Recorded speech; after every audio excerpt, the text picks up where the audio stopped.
ఓ వైపు రుతుపవనాలు, మరోవైపు అల్పపీడనం. దీంతో వచ్చే 3 రోజులు భారీ వర్షాలు కురవనున్నాయి. ఈ మేరకు వాతావరణ శాఖ కీలక అప్డేట్ ఇచ్చింది. నేడు బంగాళాఖాతంలో అల్పపీడనం ఏర్పడనున్నట్లు వాతావరణ శాఖ పేర్కొంది. బంగాళాఖాతంలో అల్పపీడనం, ఉపరితల ఆవర్తనం, ద్రోణి కూడా కొనసాగుతోంది. వీటి ప్రభావంతో తెలుగు రాష్ట్రాలు ఆంధ్రప్రదేశ్, తెలంగాణలో వచ్చే 3 రోజులు ఈదురుగాలులతో పాటు భారీ వర్షాలు కురుస్తాయని వాతావరణ శాఖ పేర్కొంది.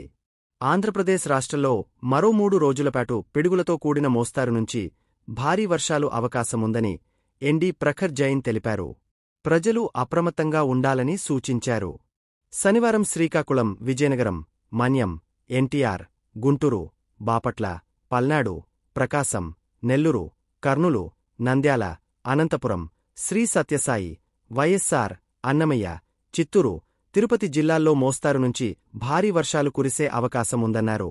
విశాఖ, అనకాపల్లి, కాకినాడ, ఏలూరు, కృష్ణా జిల్లాల్లో కొన్నిచోట్ల పిడుగులతో కూడిన తేలికపాటి నుంచి మోస్తారు వర్షాలు కురిసే అవకాశముందన్నారు. తెలంగాణలో భారీ వర్షాలు కురుస్తాయని వాతావరణ శాఖ పేర్కొంది.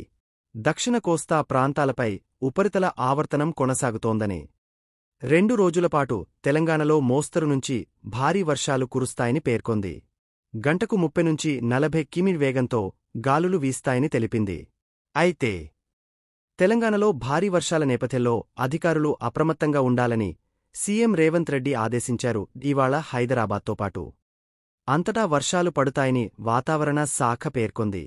జగిత్యాల, జనగాం, కామారెడ్డి, కరీంనగర్, ఆసిఫాబాద్, మంచిర్యాల, మెదక్, నల్గొండ, నిర్మల్, నిజామాబాద్, పెద్దపల్లి, సిరిసిల్ల, సంగారెడ్డి, సిద్దిపేట, హనుమకొండ, యాదాద్రి జిల్లాలకు ఎల్లో అలర్ట్ ప్రకటించారు. హైదరాబాద్, మేడ్చల్, రంగారెడ్డి జిల్లాల్లో మోస్తరు నుంచి భారీ వర్షాలు కురుస్తాయని వాతావరణ శాఖ హెచ్చరించింది.